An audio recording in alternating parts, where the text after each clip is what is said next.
Hello, I read Emma by Jane Austen in July of 2021, and I read Northanger Abbey by Jane Austen in August of 2021. So I'll start with Emma because that's what I read first. And when I started reading the book, I couldn't help but compare it to Clueless. You know, the first volume of this read like a wonderful period adaptation of Clueless. It was so enjoyable. I was really loving it. And before you comment, yes, I do know that Emma came first.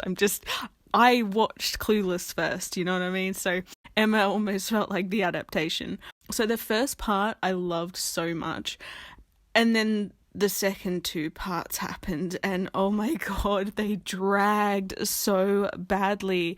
It was 300 pages of people sitting around and talking about not much. And maybe someone, a critic would say that that's every Austen novel, but I disagree. This felt particularly horrible.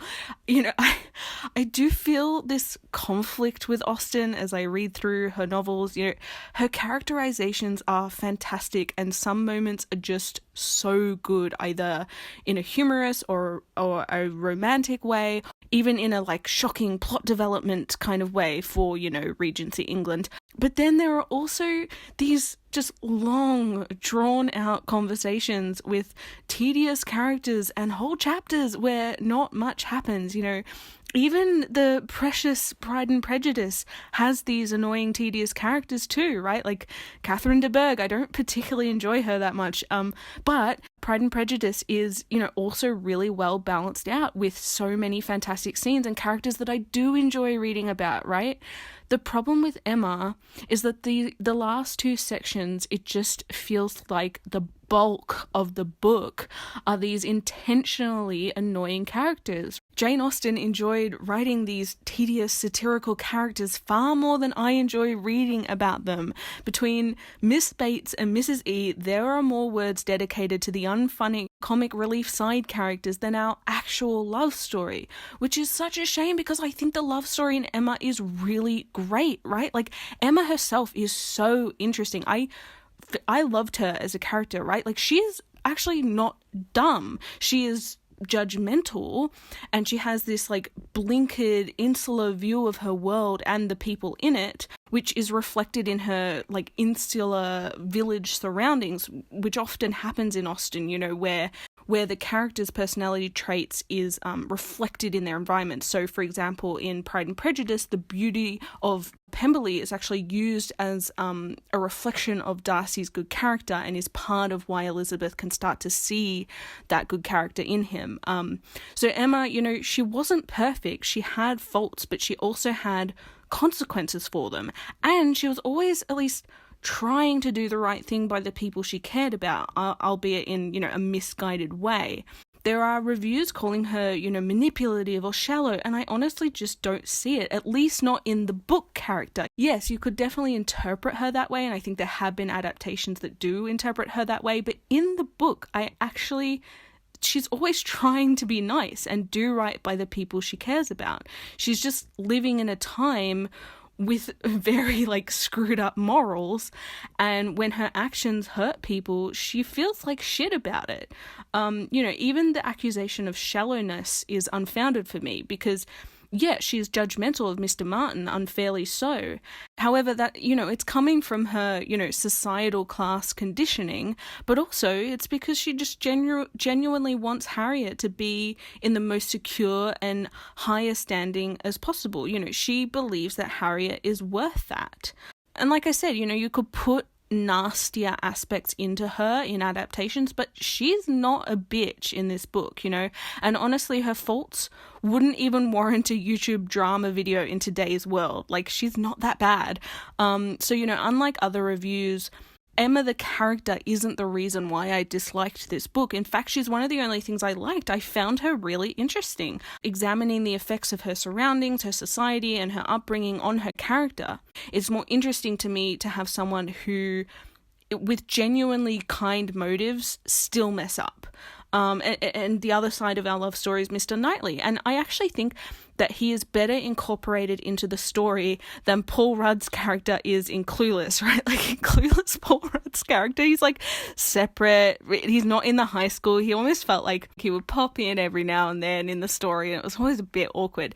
But in the book, Mr. Knightley, you know, he felt more a part of Emma's life and like one of the gang in the book, and thus more integrated into the action, or, you know, the so-called action of this book.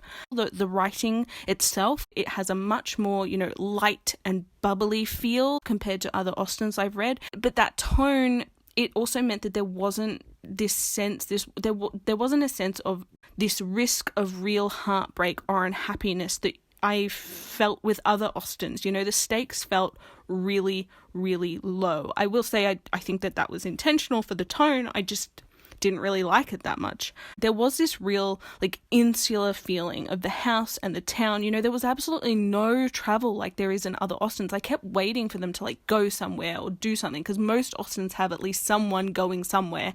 But for this one, like, no, they just stay there at that town. And in a big way, I think that contributes to Emma's character. You know, I can understand her boredom and, you know, this stagnation in her life leading her to this, you know, ill-fated matchmaking. So while this book had moments I enjoyed, and I actually did enjoy kind of dissecting why I wasn't enjoying it, you know, I liked the first section.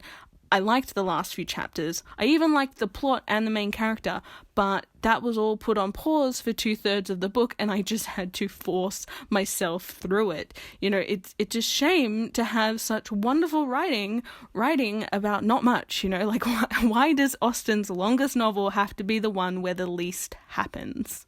So now I'm going to move on to talk about Northanger Abbey. This I almost feel like I'm going to contradict myself here, because I actually think Northanger Abbey doesn't really have that much plot either.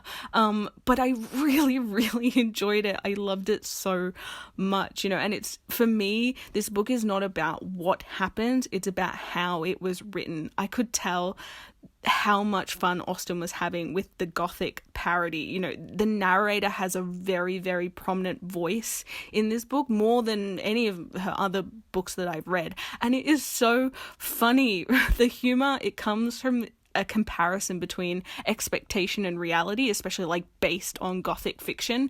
At various points in the book, the expectations of the narrator, the reader, and the main character all conflict, and it's very funny, and I really enjoyed it. There are, you know, of course, this is an Austen novel, so there still are those satirical characters, but they aren't given pages and pages of dialogue. You know, they are in their rightful place as side characters and plot movers, and I actually enjoyed it. I will say, like, I think a fair criticism of it would probably be that this is the least romantic Austen I've read. I liked the romance, but it wasn't, you know, romantic. I think part of that is that the heroine was so young. It felt like a very mild romance. I didn't mind it. And to be honest, I didn't really care, because I was just enjoying the writing so much. When Catherine arrives at Northanger Abbey and has her, like, you know, tentative explorations of the place, like that is probably my favorite section I've ever read of Austen's. It felt like the writing itself was so much fun.